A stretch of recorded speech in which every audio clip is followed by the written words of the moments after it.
कालू कौवा और गौरी कौवी जंगल में फलों का जूस बनाकर बेचते थे। जंगल के सारे पक्षी कालू के जूस सेंटर पर आकर जूस पीते। गौरी, मुझे एक आम का जूस दे दो, और मुझे पाइनएप्पल और चीकू वाला मिक्स जूस, वो भी बर्फ डाल के। हाँ हाँ, अभी बनाती हूँ। कालू ने मिक्सी में फलों का जूस बनाना शुरू कर दिया। गौरी, मुझे एक करेले का जूस दे दो, और मुझे सारे फलों का मिक्स जूस चाहिए। है, मैं तो करेले का जूस पी रही हूँ, और तू मीठे फलों वाला जूस पिएगी। तू भी करेले का जूस ही पीना। रानो चिड़िया उन दोनों की बातें सुन रही थी। तभी रानो चिड़िया ने कहा, मीना मौसी, क्यों ना आप भी टोनी के जैसे मिक्स फ्रूट वाला जूस पी लो। हाय रे, मेरी फूटी किस्मत। रानो, यदि मैं फ्रूट जूस पीना भी चाहूँ तो मैं नहीं पी सकती, क्योंकि मुझे शुगर है। हाँ रानो, इसलिए मीना मौसी हमारे सेंटर से डेली करेले वाला कड़वा जूस ही पीती है।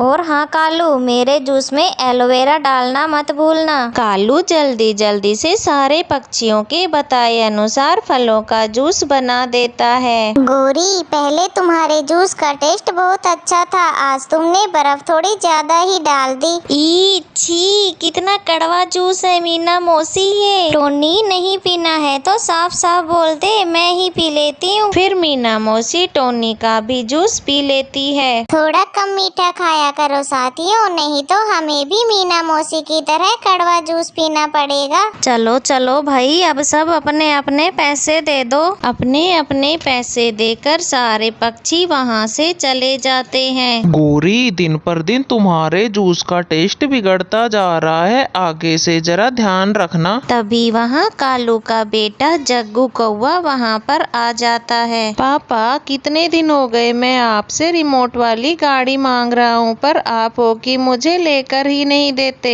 सुनो जी, आज हमने इन पक्षियों से बहुत पैसे कमाए हैं, आपको जग्गू को रिमोट वाली गाड़ी देनी ही होगी। ठीक है जग्गू की माँ। जग्गू बेटा, मैं आज ही तुमको रिमोट कार खरीद कर दूंगा। कालू कौवा जग्गू को खिलौनों की दुकान से महंगी वाली रिमोट गाड़ी खरीद कर देता है। जग्गू खुशी से गाड़ी लेकर वहाँ से चला जाता है। कालू जी, चलिए, हमें हमारे फलों वाले बगीचे को भी तो देख के आना है।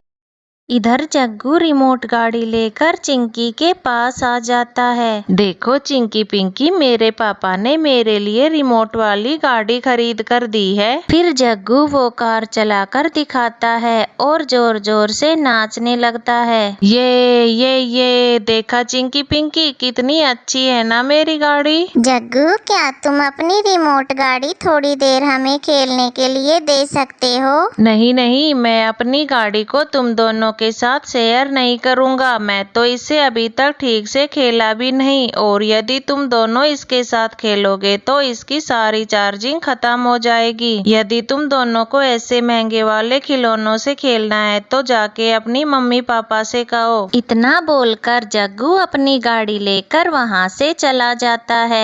घमंडी कहीं का, यदि हमें खिलाना ही नहीं था तो वो यहाँ गाड़ी लेकर ही क्यों आया? तभी वहाँ टुनटुनी चिड़िया आ जाती है। चिंकी बेटा, ऐसा नहीं बोलते, जब उसका मन गाड़ी से भर जाएगा ना, तब वो अपना खिलौना तुम दोनों के साथ जरूर शेयर करेगा। मम्मा, हम कितने दिनों से आपसे वो गाड़ी मांग रहे हैं, पर आप है कि हमें लेकर ही नहीं देती, बस ये कह के मना कर देती हैं वो बहुत महंगी है। दूंगी बच्चों, जरूर ला कर दूंगी। आप दोनों यहाँ पे खेलो, मैं जाकर हमारे लिए दाना लेकर आती हूँ। बेटा, यदि मुझे आने में देर हो गई तो घबराना मत, आप रानो आंटी के यहाँ चले जाना। टुनटुनी चिड़िया जा ही रही थी कि तभी वहाँ रानो चिड़िया आ जाती है। अरे टुनटुनी, कहाँ जा रही हो इतनी जल्दी में? क्या बताऊँ रानो बहन, बहुत दिनों से बच्चे खिलौने लाकर देने की जिद कर रहे हैं, पर मैं हूँ कि अपने बच्चों को एक खिलौना तक नहीं लाके दे सकती,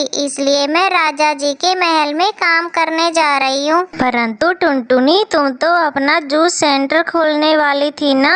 हाँ रानो, परंतु कालू और गौरी ने सारे फलों वाले पेड़ों पर कब्जा करके रखा है। जब भी मैं फलों को तोड़ने के लिए वहाँ जाती हूँ तो गौरी मुझे वहाँ से लड़ झगड़ कर भगा देती है। टुनटुनी, मुझे एक जगह का पता है जहाँ अलग अलग प्रकार के फलों वाले पेड़ हैं। झरने के पास वाले इलाके में ढेर सारे फलों के पेड़ हैं जहाँ से तुम जितना चाहो फल तोड़ सकती हो। अरे वाह रानो, ये तो तुमने बहुत अच्छी बात बताई है। मैं अभी जाकर देखती हूँ। ठीक है तो टुनटुनी, अब मैं चलती हूँ। टुनटुनी झरने के पास जाने के लिए निकल जाती है और वह वहाँ जाकर देखती है कि वहाँ बहुत सारे फलों के पेड़ थे। अरे वाह, यहाँ तो ढेर सारे फलों के पेड़ हैं। मैं इन्हीं से अपना जूस का सेंटर खोलूंगी। टुनटुनी ऐसा बोल ही रही थी कि तभी उसे किसी की रोने की आवाज आने लगी। मेरे प्रिंस, मेरे बेटे, आंखें खोल लो, ये तुम्हें क्या हो गया? फिर टुनटुनी चिड़िया तितली के पास आ जाती है। क्या हुआ तितली, तुम ऐसे क्यों रो रही हो? देखो ना चिड़िया, मेरा बेटा प्रिंस आंखें नहीं खोल रहा, पता नहीं इसे क्या हो गया। फिर टुनटुनी ने प्रिंस की नब्ज को देखा तो उसकी सांसें चल रही थी। देखो तितली बहन, चिंता वाली कोई बात नहीं है। आपका प्रिंस बस बेहोश हो गया है। लगता है इसने किसी जहरीले फलों का रस पिया है। यहीं रुकिए, मैं अभी आती हूँ। फिर टुनटुनी चल पड़ी एक ऐसी जड़ी बूटी की तलाश में जिससे तितली का बेटा प्रिंस ठीक हो सकता है। थोड़ी देर तलाश करने के बाद टुनटुनी को वो जड़ी बूटी वाला पेड़ मिल गया। टुनटुनी चिड़िया ने देरी ना करते हुए उस पौधे के पत्तों को तोड़ लिया और उसे लेकर वो तितली के पास आ गई। आप घबराइए मत, मुझे जड़ी बूटी मिल गई है। इसे पीते ही आपका प्रिंस बिल्कुल ठीक हो जाएगा और बाकी सब तो ऊपर वाले के हाथ में है। फिर टुनटुनी ने पत्तों का रस निकालकर कुछ बूंदे प्रिंस के मुंह में डाल दी। थोड़ी ही देर में प्रिंस बेहोशी से जाग गया। मम्मा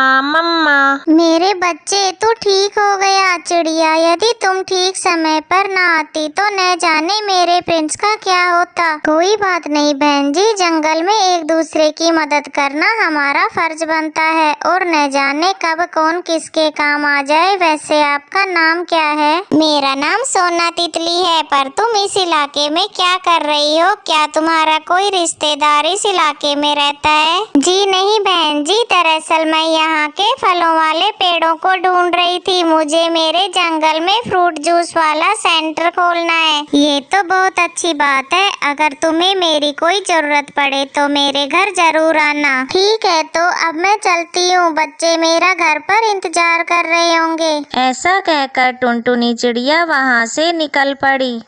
वाओ मम्मा, एक तितली से दोस्ती हुई आपकी। मम्मा, हमें भी उनसे मिलना है। हमें भी प्रिंस से दोस्ती करनी है। हाँ हाँ जरूर मेरे बच्चों।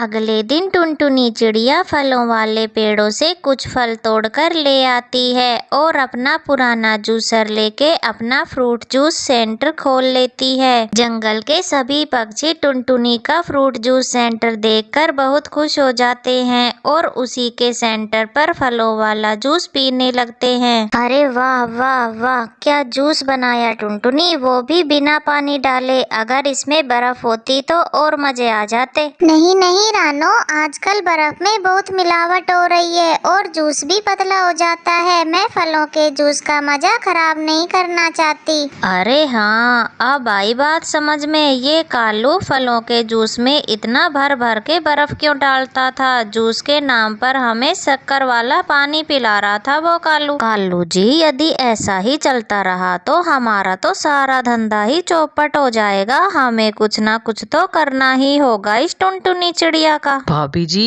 आप चिंता मत करो, अब देखो मैं क्या करता हूँ। फिर कालू का भाई भूरा टुनटुनी वाले जंगल से सारे फलों को तोड़ लेता है और उन्हें रात में ही कालू के पास लेकर आता है। अरे भूरा जी, इतने सारे फल आप कहाँ से तोड़ कर लाए हैं? भाभी जी, मैंने टुनटुनी टुनटुनी चिड़िया वाले जंगल के सारे फलों वाले पेड़ों से सारे फल तोड़ लिए। क्या सारे पेड़ों से मतलब? सारे पेड़ों से मतलब सारे पेड़ों से। अगले दिन जब टुनटुनी चिड़िया फल तोड़ने के लिए अपने पेड़ों के पास आ जाती है और क्या देखती है, किसी ने सारे फल पहले से ही तोड़ लिए। हे भगवान, ये किसने किया होगा और ऐसा करके किसी को क्या मिलने वाला था? ऐसा कहकर वह सोना तितली के घर जाती है। तुम चिंता मत करो टुनटुनी, मेरे पास कुछ जामुन के बीज हैं, इनके पेड़ कुछ ही दिनों में बड़े हो जाएंगे। तुम्हारा बहुत बहुत शुक्रिया सोना तितली जी। फिर टुनटुनी उन बीजों को